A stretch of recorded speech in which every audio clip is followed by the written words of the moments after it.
Of looking into... je vais changer en français. On a maintenant le plaisir d'explorer d'autres formes justement artistiques non intrusives, puisque Christophe Leclerc nous parlera d'œuvres qui se présentent comme environnement et de manière, dans un certain respect de ce dernier.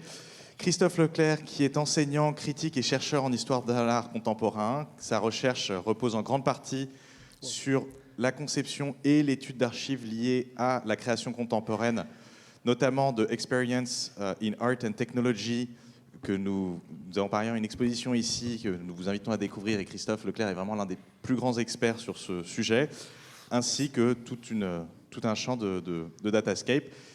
Il a également dirigé le programme ERSC AIM, une enquête sur les modes d'existence menée par Bruno Latour de 2011 à 2015, avant d'être lui-même le co-curateur et co-éditeur de l'exposition du catalogue Reset Modernity, avec lequel j'avais eu la grande chance de collaborer, et ça avait fait de belles explorations et de beaux souvenirs.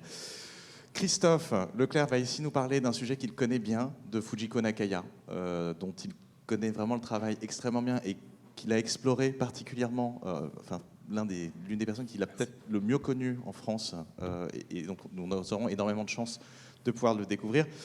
Fujiko Nakaya, dont vous pouvez voir l'œuvre quand vous êtes sur l'étang ici, ce qui sont donc ces fog sculptures. Christophe, the floor is yours. Merci Martin pour cette présentation. Alors je ne vous vois pas, mais je vais quand même continuer.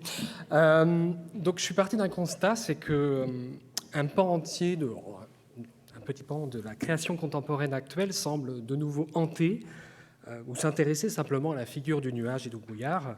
Alors, non plus seulement représenté comme ça a été le cas et étudié par Hubert Damisch dans son livre très connu Théorie du nuage, mais cette fois-ci présenté donc dans l'espace physique, comme le manifeste notamment cette installation Blur Building de Diller et Scofidio, construite en 2002 à Yverdon-les-Bains pour l'exposition universelle en Suisse, et à laquelle avait d'ailleurs participé Fujiko Nakaya à titre de advisor, comme vous pouvez le voir. Alors, longtemps, les nuages ont pourtant été cette chose tenue à distance, insaisissable, hors de contrôle et susceptible, pour cette raison même, d'émerveiller les observateurs, comme le rappelle l'ultime vers de ce poème « L'étranger » de Charles Baudelaire, que j'ai hacké ici, puisque évidemment le vers ultime est là-bas, les merveilleux nuages, et non pas ici, les merveilleux nuages. La perception des nuages et l'interprétation de ce dernier vers me semble cependant aujourd'hui être troublée par une nouvelle réalité, relativement nouvelle. Les nuages peuvent désormais être manipulés et générés par l'homme. Ils semblent ainsi avoir perdu quelque peu de leur mystère.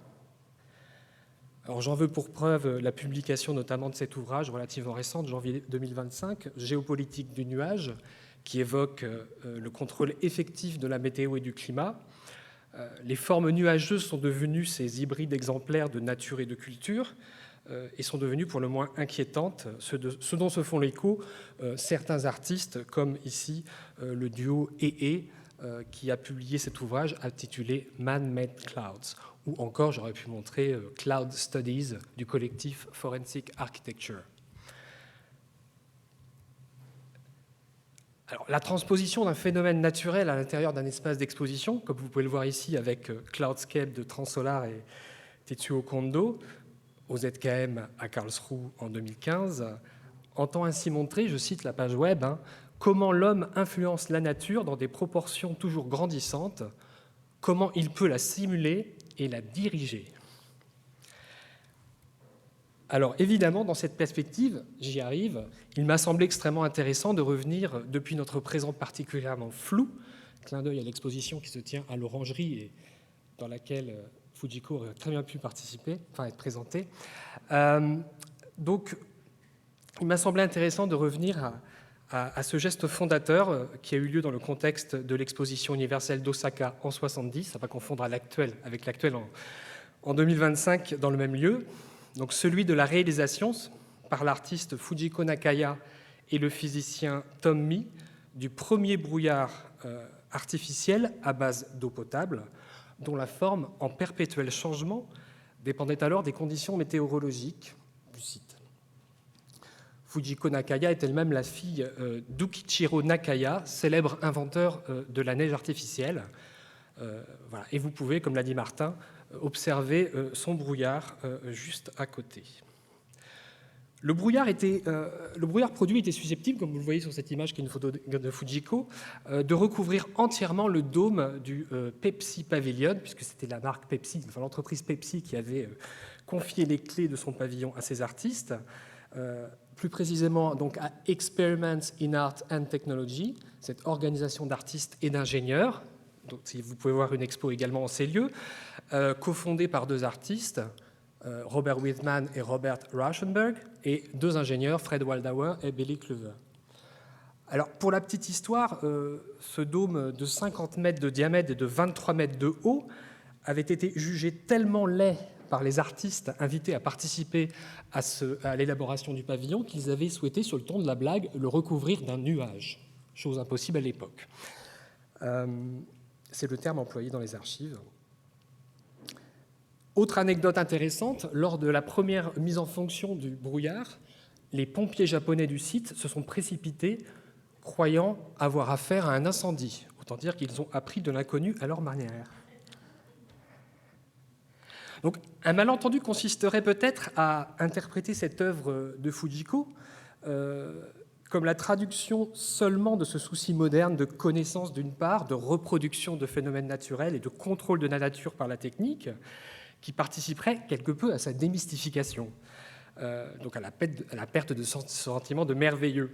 Ne s'agit-il pas de rapporter un nuage au sol, d'où le terme d'ailleurs de fog privilégié par Fujiko, étant entendu que, ceci dit, rien d'autre ne distingue le brouillard du nuage, si ce n'est l'altitude. La composition chimique physique est la même. Et le ciel, comme le dit Pauline Julier, commence où ?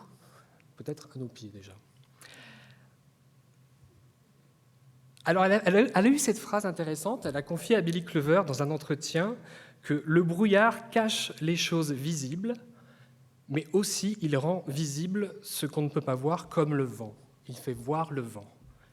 Donc, je trouve cette phrase très intéressante qui manifeste effectivement aussi une volonté de mettre en évidence certaines choses invisibles. Donc, il y a quelque chose qui relève de la connaissance, mais pas seulement. Je pense qu'il est important, alors ça c'est la phrase que je viens de vous citer, il est important de revenir également à la description première de cette sculpture de brouillard par Fujiko Nakaya, qui est donc la suivante. Une sculpture de brouillard est une sculpture interactive qui répond aux conditions météorologiques et topographiques de son environnement, modelée par l'atmosphère et façonnée par le vent à chaque instant. Sa forme en perpétuel mouvement atteste en temps réel du lieu où elle se crée. Phénomène comme le brouillard naturel, elle est aussi un artefact. Donc, phrase qui figure au début du numéro de la collection en archives à laquelle j'ai contribué sur le travail de Fujiko Nakaya avec Anne-Marie Duguay, qui est l'éminente spécialiste de ce sujet également. Alors, décrivons la chose. Chaque œuvre porte le numéro de code international de la station météo où elle a lieu, d'où le hashtag 47773 que vous avez pu voir. Car les données météorologiques du site importent dans son travail. Des capteurs sont disposés au sommet du pavillon qui mesurent régulièrement la vitesse et la direction du vent, la température et le taux d'humidité. Les données récoltées et transmises permettent ensuite d'activer, à l'aide d'un programmateur contrôlant leur mise en marche et leur arrêt, 9 pompes à haute pression motorisées, selon 8 schémas différents qui permettaient d'adapter le système aux variations météorologiques. Ces pompes étaient alors reliées à 2250 buses. Alors quelqu'un me demandait c'était quoi une buse avant-hier. Je vais vous le dire. Elles étaient installées sur les arêtes extérieures du dôme, comme vous pouvez le voir ici, réparties en 9 canaux. Ces buses produisaient des gouttelettes d'une dimension, alors exactement entre 20 à 30 microns de diamètre pour les spécialistes, équivalente à celle du brouillard naturel. L'eau sous pression sort par un minuscule trou pratiqué dans la buse qui vient frapper une aiguille et, de fait, diffracter dans l'espace ces micro-gouttelettes d'eau.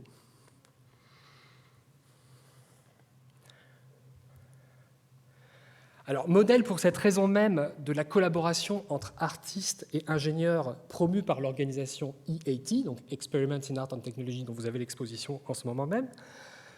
Ce système technique, breveté par la suite, en 1989 par l'artiste, fut promis à un grand avenir, transformant en profondeur une industrie de façon plus respectueuse de l'environnement. J'en veux pour preuve ces deux captures d'écran de MeFog Application, vous voyez, comme vous pouvez le voir. Tommy Industry se présente sur leur site web comme le leader mondial des technologies de brouillard à haute pression depuis 1969, ce qui correspond à la date de l'invention de ce procédé. On notera avec Anne-Marie Duguay, justement, l'importance de cette invention technique et le rôle de l'artiste dans son élaboration. Je la cite. « C'est une décision artistique qui a déterminé les modalités de technique de production de ces brouillards et leur originalité radicale. » On insiste là-dessus parce que c'est vraiment Fujiko Nakai qui a insisté pour qu'on utilise de l'eau potable afin que le public puisse traverser ce brouillard et non pas des solutions chimiques ou d'autres possibilités de réfrigération qui auraient, en tout cas, orienté différemment les recherches et développements. Et ça a pris du temps. Aujourd'hui, on voit un brumisateur, on imagine que c'est facile. Ça a pris beaucoup de temps d'expérimentation, comme bien souvent.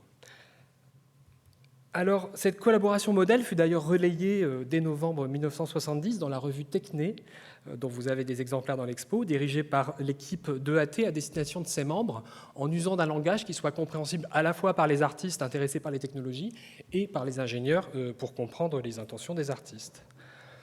D'ailleurs, je trouve intéressant que cette revue manifeste... Alors, c'est un autre numéro.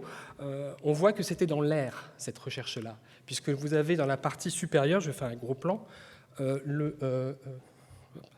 c'est comme ça, voilà. Vous avez la soumission de projet de Robert Morris. Alors, je ne sais pas si vous êtes connaisseur de l'histoire de l'art contemporain, mais Robert Morris est un grand artiste qui lui-même cherche désespérément, visiblement, à travers ce texte, à être mis en contact avec un ingénieur pour réaliser son œuvre qui sera probablement Steam, réalisée entre 69 et 74.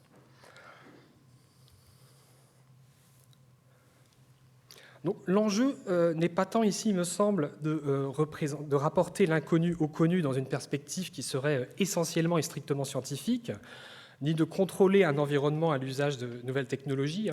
Préoccupation du contrôle du climat qui existe à l'époque. On le retrouve dans l'appel à projet Project Outside Art. Donc, on voit bien la porosité qui peut exister entre proposition artistique et ingénierie à cette époque-là. Mais il semble que le principal soit d'engager pour l'artiste, respectueuse de la nature, une sorte de conversation avec le vent. Ça, c'est le titre d'un très bel entretien de Julie Martin, où elle dit « Le vent représente toujours une menace pour les sculptures de brouillard, mais plutôt que de le contrôler, je préfère négocier avec lui. » Donc engager un dialogue, j'espère, vous savez, c'est une conversation dont nous ne sommes pas censés connaître les tenants et les aboutissants à l'avance. Donc si ce geste artistique me semble, on peut lancer la vidéo parce que je vois que j'arrive à 12 minutes, si ce geste artistique et écologique me semble aujourd'hui essentiel, c'est aussi parce que la sculpture de brouillard de Fujiko Nakaya entre en résonance avec des recherches et des travaux contemporains qui lui sont contemporains, ceux de John Cage, de Robert Rauschenberg, cofondateur de EAT et qui était son ami. Il l'avait lui-même invité à réaliser le brouillard que vous aurez peut-être vu au Guggenheim de Bilbao. On peut en effet reconnaître dans certains de leurs travaux cette mise en œuvre d'un faire avec qui entretient une certaine affinité avec la démarche expérimentale, du coup, au cœur de Experiments in Art and Technology. Alors, on a parfois mal compris ce terme d'expérimental, selon la définition de John Cage, qui est cet acte dont on ne connaît pas l'issue. Donc, l'inconnu fait partie de ce concept, qu'on a trop rapidement associé à une vulgaire idée du processus, à un déroulement non orienté, sans début ni fin, oubliant au passage le programme ou la partition, chez les 4 minutes 33 d'un John Cage, qui constitue évidemment une partie de la pièce. Démarche expérimentale qui se confronte à l'inconnu, l'étranger, tiens, on y revient, tout à la fois en amont, dans la collaboration, comme en aval, dans la réalisation. Il est à mesurer à quel point la collaboration entre différentes disciplines, d'une part, entre différents pays, et donc de langues d'autre part, japonais, américain pour l'essentiel, et de se transposer dans un contexte qui est celui d'une exposition universelle, quand bien même ces expositions ont à voir avec, évidemment, l'art, a constitué une prise de risque phénoménale. On nageait en plein inconnu, c'est le cas de le dire.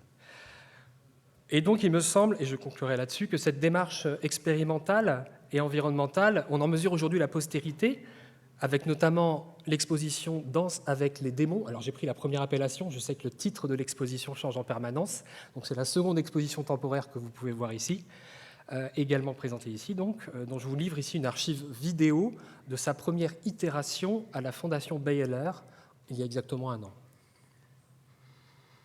Les commissaires de cette exposition n'envisagent-ils pas l'exposition comme, je cite, un organisme vivant ?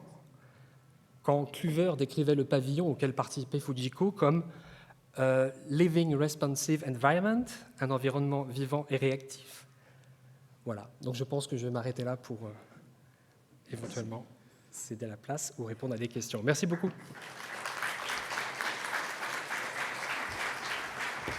Merci Christophe, merci. Alors pour 2 raisons, c'est d'abord extrêmement important pour nous de resituer cette notion d'expérimentation et de redéfinir ce qu'on entend par expérimentation face à l'inconnu.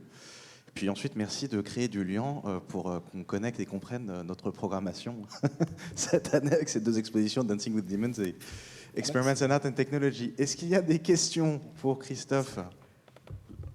Grégory.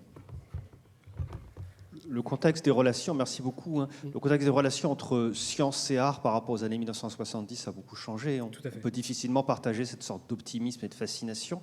Comment est-ce qu'aujourd'hui il y a des artistes qui travaillent sur cette part inquiétante du brouillard, cette sorte de face obscure qui peut-être aussi renvoie à cette question de la Renaissance, parce que chez Damy, si je me rappelle bien, il explique comment le brouillard, c'est ce qui vient troubler la perspective, justement, et qui résout un problème qui est comment est-ce qu'il faut poser les anges quelque part. Ils ne peuvent pas flotter dans le tableau, et on a besoin de les poser sur des nuages.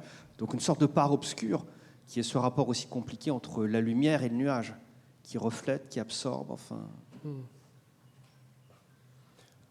Je ne pense pas que ce soit le propos de Fujiko, effectivement, mais parmi les artistes qui traitent de ce Man-Made Cloud, j'ai évoqué qui joue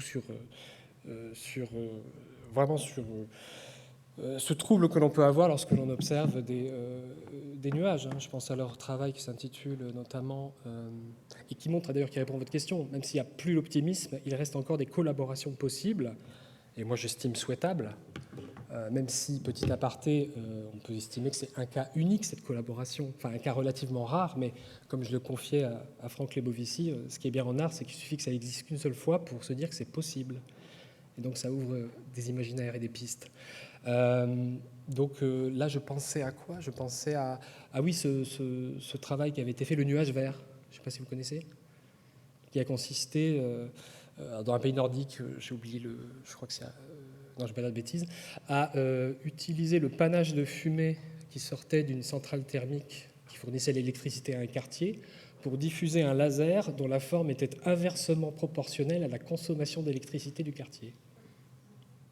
Parce qu'évidemment, si ça avait été proportionnel, les gens auraient voulu allumer tout en même temps, les réfrigérateurs, pour qu'on ait un immense laser vert qui se projetait sur ce panache. Et donc là, on était... c'est amusant parce que je viens de penser, c'était mon premier article de critique d'art, d'ailleurs. Dans la revue Art 21, c'était ça, 2008, et ils avaient reçu le prix Ars Electronica, qui est un des hauts lieux des rencontres art et technologie actuelles.